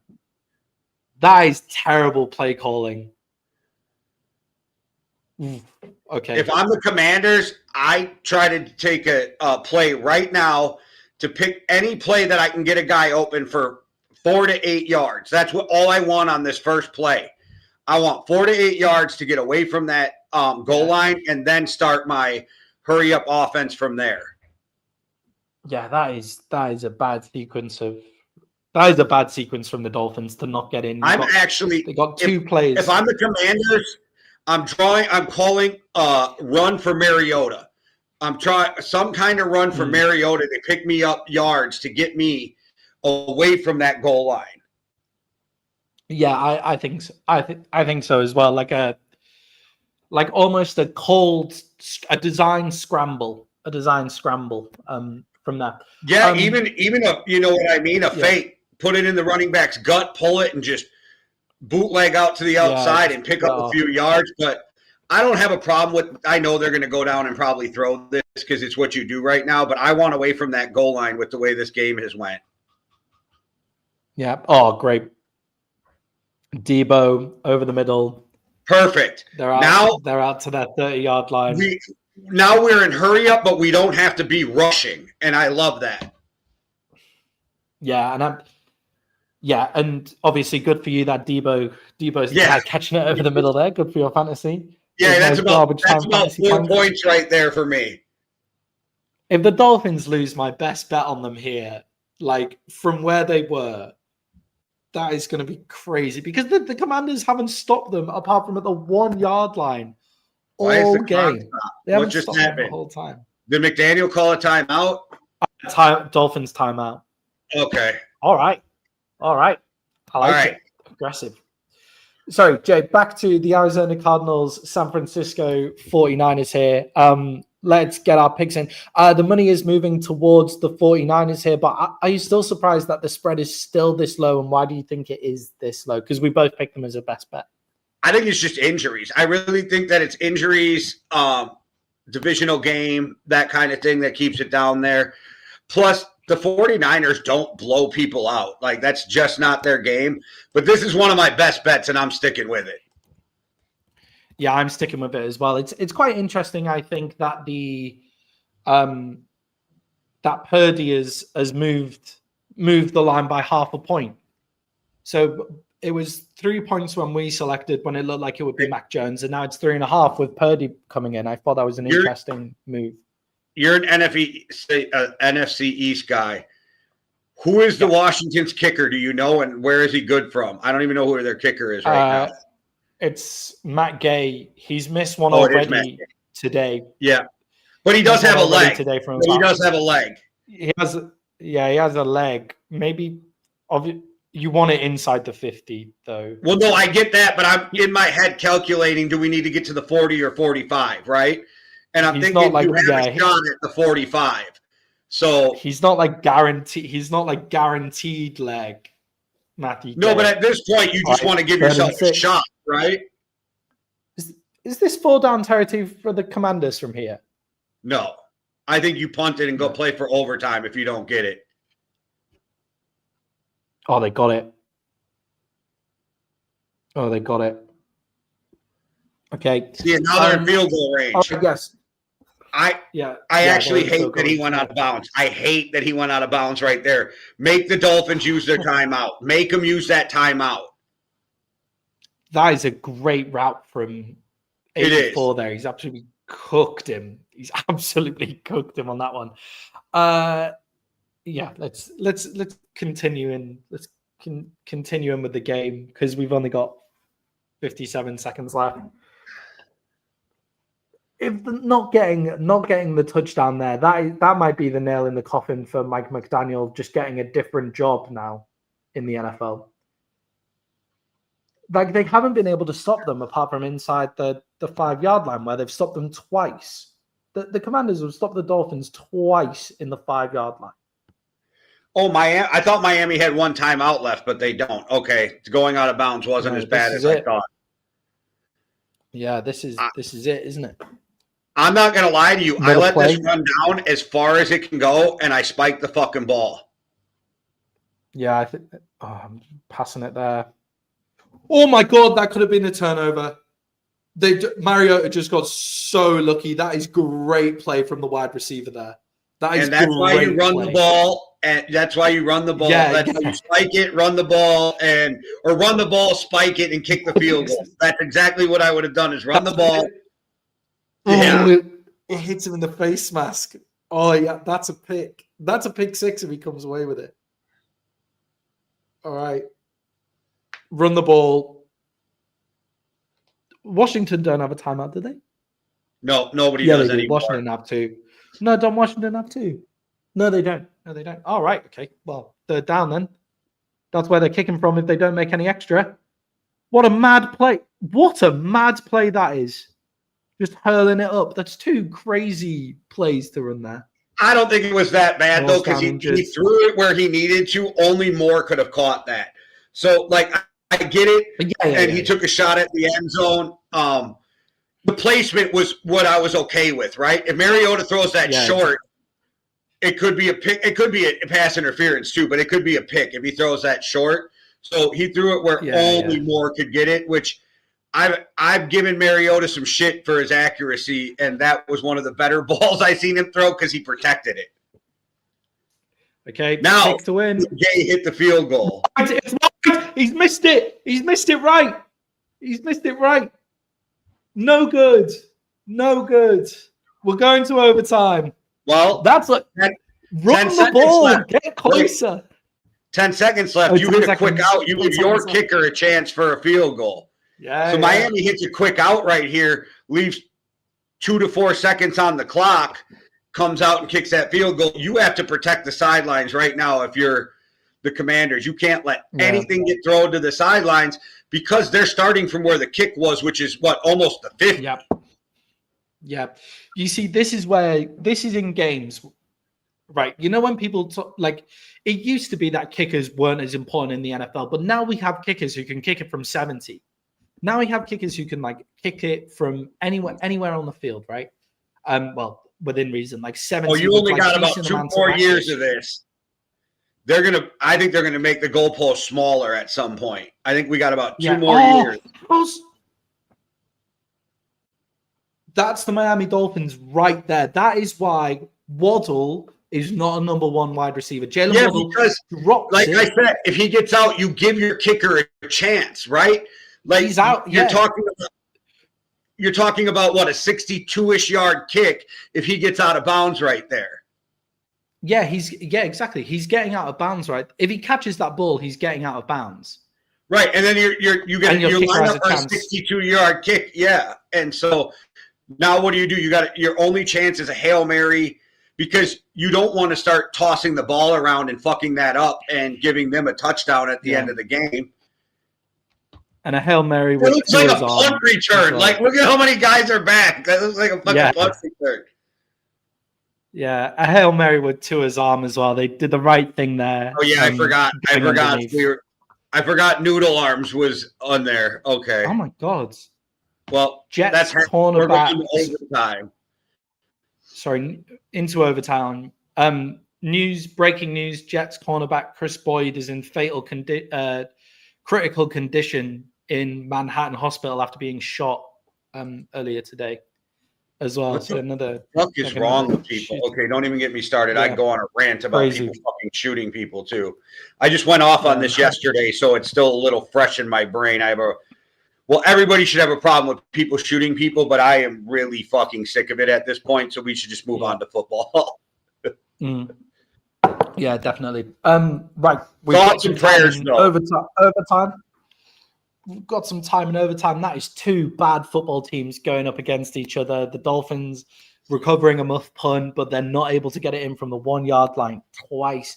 And then the Commanders missing a kick when they've driven within kicking range. Jay, 2 very, very good teams in the NFC, though. Probably 2. This is a big NFC clash here. The Los Angeles Rams are 3-point favorites over the Seattle Seahawks. Jay, can the Seattle Seahawks defense, get to Matthew Stafford and speed him up? They need to take away that possession passes that the Rams have become really efficient at this season. I'm not joking when I tell you I see 3 or 4 sacks today coming from this Seattle team. I think they're going to be in Matt Stafford's face all day. I don't think they get the credit they deserve. And I've said it a million times. They're one of the best teams in the NFC right now. And they're legitimately a contender as long as Sam Darnold doesn't do some boneheaded shit at the worst possible time, because that honestly, that's another guy who needs to be in the conversation right now for MVP. Yeah, and I think they're quite, the Rams' offensive line as well can be quite up and down, right? Even season to season, they're quite up and down. But game to game, they're a bit, they can be a bit up and down as well. And I think with with that Seattle Seahawks defensive line, I think you've hit the nail on the head. They're probably the most underrated defensive line in the league. But Jay, let's talk a little bit about Sam Darnold here. the Rams' defensive line is genuinely one of the best in the league and gets the credit it very rightly deserves. Can they pressure Sam Darnold into making mistakes? Do you see this as one of the Sam Darnold's game? Big game, NFC clash, ramifications for the 1 seed up against a really good defensive line. If they somehow make it so that Sam Darnold has to put the team on their back, then I see that they're going to get some pressure and cause problems. I'm betting McDonald's idea of this is to keep Sam Darnold in front of the chains, not behind the downs, and then you just keep getting the ball out of his hands quick. You got a lot of weapons on that Seattle team, and I like the Seahawks offensive line. So if the Seahawks offensive line can do what they're going to do, it could be a great day for Sam Darnold. But yeah, if you make him like have to make big plays and come from behind, it could be a long day for Sam Darnold and the Seahawks. Yeah, I think with the Seattle offense, they clearly made the right decision sticking with their 2 young tackles. Do you remember they drafted their left tackle and their right tackle in the same draft? And there was a lot of stuff about them like when they were getting beat, but the Seahawks were constantly getting beat up the middle. Like that's where they were getting beat. But people who only check the box scores would see this amount of sacks and you blame that on the tackles, right? But they were constantly getting beat up the middle. And then Greg Zabel looks like he's doing really, really well at the guard position as well.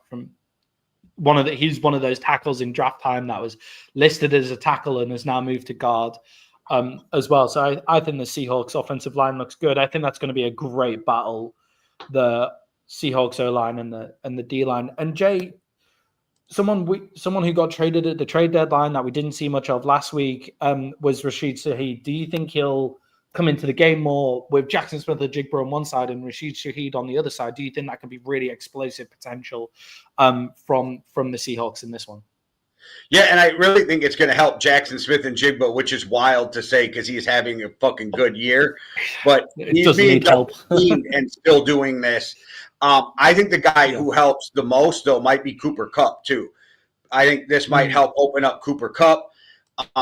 I think it gives the Seahawks another weapon. I think this was the best trade of the trade deadline just because of where the Seahawks are at. I think Quentin Williams for an overall trade is going to have such an impact over time. But for this year, I think this is the best trade for a team who's going for it right now. I think it does a lot of help. And he's a speedster who's going to take the top off the defense. How in tune are him and Sam Darnold right now? I don't know about that yet, but I still think at the very least he takes pressure off of everybody else. Yeah, I think so as well. And I think it's his down the field threat, right? Like you have Cooper Kupp, you have Jackson Smith-Njigba. They're doing great work underneath. And that's what, oh my God, Washington are a terrible football team. Marcus Mariota throws an interception on the first play of overtime. The Dolphins have got the ball at the 30. Jake, here do you just kick the walk-off field goal to win the game? I would, but that's not what they're going to do. Yeah, at worst, I ask my kicker, what hash do you want it on? And I fall on that hash mark and let him kick from the center, the right, or the left, whatever he's comfortable with. And then I go from there. Yeah. But we'll see what Miami does right here. Miami has been making bad decisions, and they haven't been playing great. So let's get this game over as quick as we can. Yeah, if you don't trust your kicker to kick from here, then they shouldn't be in the NFL, right? So take all the risk out. Your punter should be able to kick a field goal from here. Yeah, I just think athletes should be able to kick a field goal from here if you have just a decent amount. It's a little further, like maybe you want to get it inside the 30 just to make triply sure. But or Devon when you've got Devon Achane in the backfield, he could just run it in for a touchdown from there, to be fair. But they just get a 10-yard gain on that run. They're probably going to keep on running it in. That game looks like it is over. I say that he might miss the field goal as well, but good win. Or you get a fucking fumble. I don't know why you're over the line. You're having such a bad year, and everything that can go wrong does go wrong for you. Why wouldn't you just end this game as fast as you can? But whatever. Yeah, definitely. Jay, on the other side of the ball for the Seattle Seahawks, we just talked about their offense and how efficient the offense has been, and with Rashid Shaheed in there. The Rams have started to play this real style of like possession football where they've got 3 tight ends on the field, or it's Puka Nacua and Devontae Adams and stuff. With that possession style of football, how much does that help their offensive side of the ball, defensive side of the ball, with the offense really taking that possession style of football on? Well, it's another thing that we've talked about. At least you give your team a chance to fucking breathe. The defense, when they're not on the field, they get a chance to recover, and they're not on the field all the time. I think it's just McVay seeing, and this is why McVay's McVay and great coaches do that. You see the talent you have, and you build your system around it instead of trying to make the talent fit your system. Yeah, and they drafted Ferguson this year, and I can't remember, Colby Parkinson, I think, as well, at the tight end position. And then they've still got Tyler Higbee. So those 3 tight end sets are a big deal, and they cause mismatches. Jay, you took the Seahawks as a best bet. Are you riding with the Seahawks in this one? Yes, sir. Sticking with the Seahawks. Jay, I'm riding with the Seahawks with you in that one as well. A huge game in the AFC West here. The Denver Broncos are going up against the Kansas City Chiefs. The Kansas City Chiefs are 4.5-point favorites. Jay, is this a must-win game for Kansas City? I don't know. I hate to say it's a must-win game for Kansas City just because we watch, but the way they've been playing, this is a game you definitely want to get. It's in your division. It's going to make it really hard to win your division if you lose to divisional opponents. So I don't know if it's must win, but it's borderline. This is a really important win for them.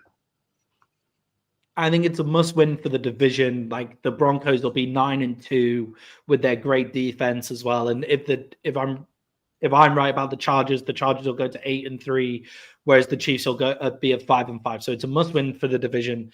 But with the AFC the way it is, that playoff spot is still open if you're at 5-5. Like, there's no one that's taking conditions of the wild card spot if you're at 5-5. So I don't think they'll miss the playoffs, but I think the division might run away from them as well.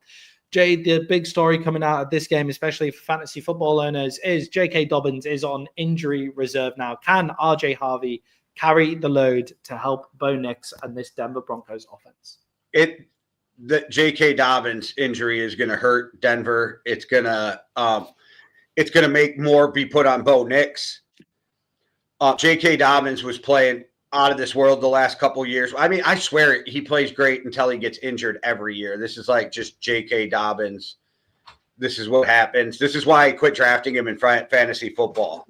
Yeah. Yeah, I agree. The Dolphins Miami wins. The winning kick. So yeah, Miami wins.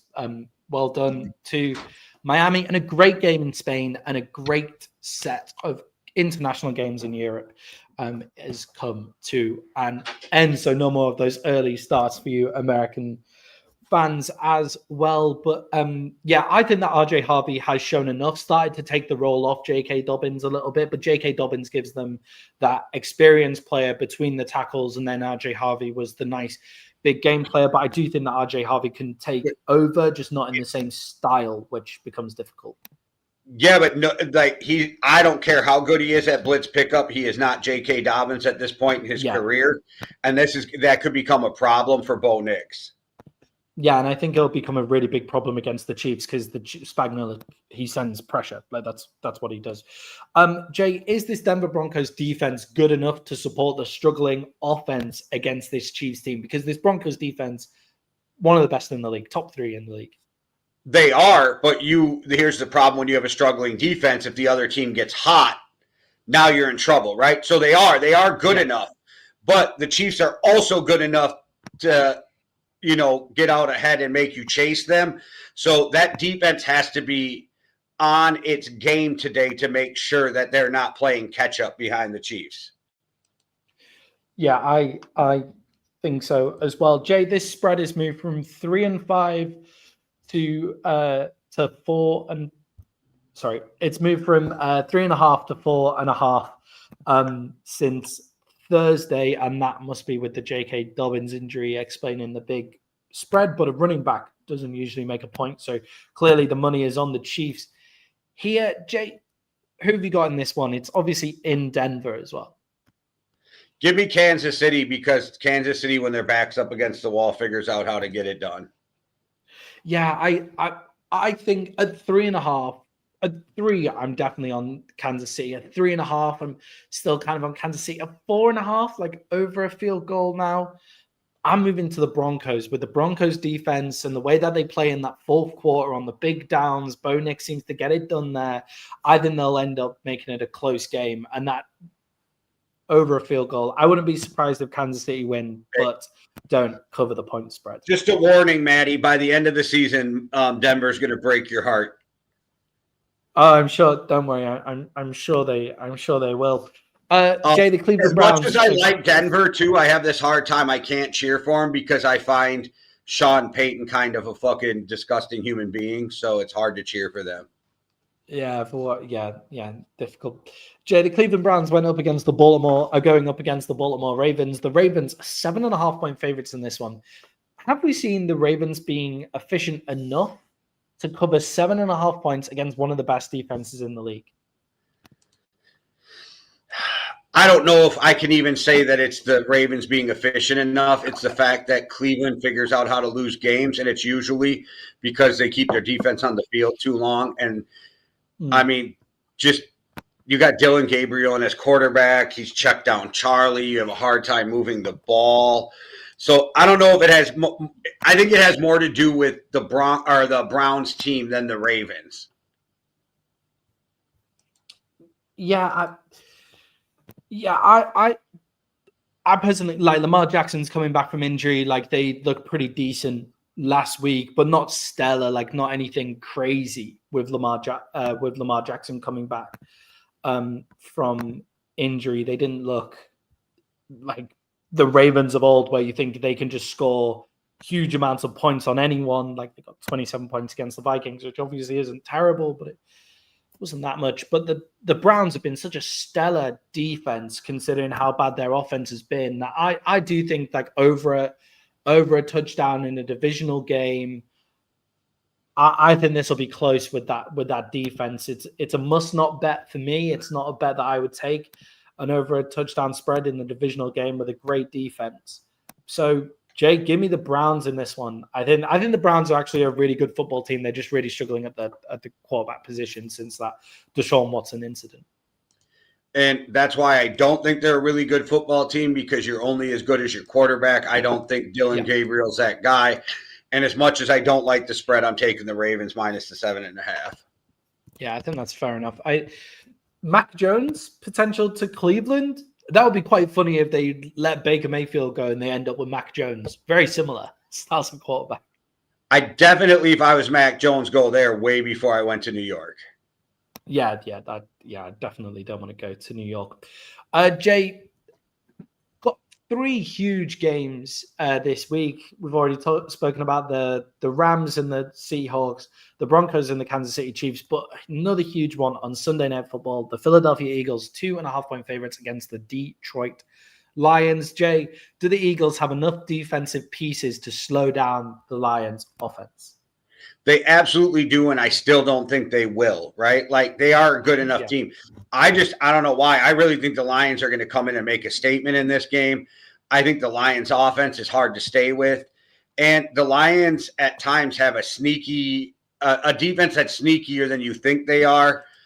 I also think that Philadelphia has really struggled with big plays, getting big chunks of yardage at times, and it's only Smith that it seems it goes through. So they need to find out who's going to step up besides Smith on these big plays. I don't know why. I really think that Detroit wins this game, and so I am going to stick with them because they were one of my best bets, I believe, at minus 2.5 or at plus 2.5. They were one of your best bets at plus 2.5. Jay, I think the same as you. I think the Detroit Lions defense is much better than people give it credit for, especially now Aiden Hutchinson is back in it. Aiden Hutchinson could easily be an amazing defensive player, and well done for getting that big contract. Great job from the Lions signing him that early and seeing how much of a drop off they had when he wasn't in the team last season. And I think the Eagles offense, they win games, but the offense has been sluggish. And against the Lions, you can't really have a sluggish offense. It's not something that you can have because of how explosive the Lions have the potential to be. And I do think that third cornerback is still such a big problem. And with the amount of motion and stuff that the Lions get, they can exploit those weaknesses, right, as well. So I'm going to take the Eagles and I'm going to take the Lions in this one as well at +2.5. Just because I think it wouldn't surprise me if the Eagles win, but feels like a pick 'em. So give me the team that are the underdog in a pick 'em here. And Jay, we're only 10 minutes on. We've still got our fantasy fantasy must-pick players to go to. So let's finish off with the Las Vegas Raiders and the Dallas Cowboys. The Dallas Cowboys are 3.5-point favorites. Jay, the Vegas Raiders play in a bowl. So is this a game where the Cowboys can feel more comfortable away from home than in most of their other games? Yeah, and it's not that far. It's not that far of travel from Dallas to Las Vegas. It is like for Dallas to even go to Philly, right? So I think they'll be fine with the travel. I think they'll be fine in the dome. I think that we'll see the defense step up against the run game. I think the D tackles with Williams and Clark will be a difference in this game when it comes to making sure Ashton Genty doesn't hit the hole up the middle. I don't know what Las Vegas can do. I don't even understand why the point spread's so low. I thought that the Cowboys would have definitely been favored more than 3.5 against a really bad Las Vegas team, because we've seen that the Cowboys can put up points. You got CeeDee Lamb, you got fucking George Pickens, you got a good running game. The defense has been suspect, but you're playing against a really bad offensive team right now. So I have to go with the Cowboys in this because I thought the spread should have been bigger. Yeah, I think with the Cowboys, they've only won one game away from home this season, and it was against the New York Jets. They're much better at home, and they seem to just be because the offense is such a fast offense, it's such a quick playing offense, that the dome really helps them offensively. My one worry is kind of that the Raiders offense does have Brock Bowers in there, and he can be a really difficult guy to cover, especially when you're passing. Stats are not great, but Jay, they are coming off a bye, which has meant that Quinyon Williams has had time to settle in. That D tackle position is going to look good. They should stop Genty up front and be able to actually get pressure on Geno Smith up the middle. So I'm taking the Cowboys in this one as well. Just quick on your point about Bowers, is you're absolutely right. He's amazing, but if Geno's playing as poorly as he is, it doesn't really matter how good your tight end is. And look, tight ends are amazing when they're a mismatch as well. So if you have if they have a DB on them or they have a linebacker on them, but if he's the only focal point of your offense, you need to stop. You can have a linebacker and a safety, or a linebacker and a DB kind of covering that point, because the Raiders took away Jacoby Myers. So I expect them to be able to get something done against Brock Bowers there. Jay, to finish off, 5 minutes until kickoff, who is your fantasy player to watch, your must start of people who've been debating starting? Josh Jacobs, Green Bay Packers, start him, big game. Yeah, and I think going up against the Giants, they'll have plenty of time on the ball, I think, this week. I think the Packers are going to spend a lot of time on the field, potentially. Jacobs has been so solid this year, too, and he doesn't get the credit for how solid he is because he doesn't bust a lot of 60, 70-yard runs, but he does bust a lot of 20-yard runs, and people are underestimating how good Josh Jacobs is. We just talked about it a week or two ago when I'm like, every time I turn around, this kid is just picking up yards. Yeah, and Jay, for mine, it may not surprise people to know from who I've just spoken about, but it is RJ Harvey of the Denver Broncos.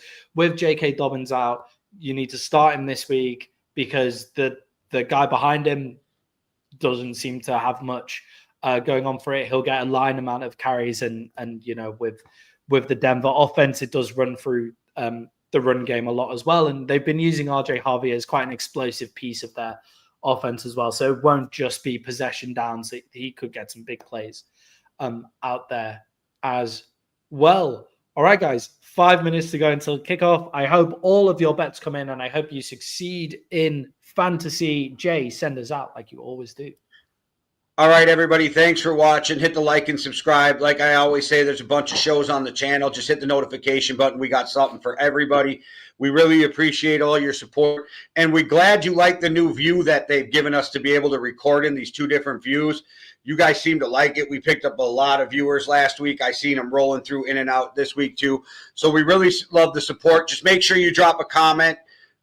Be heard. I know a lot of people, like when I'm on YouTube, I don't comment on live feeds and stuff, so I get that. But we enjoy the interaction, so just feel free to say hi. We appreciate you. One world, one love. Deuces. Cheerio.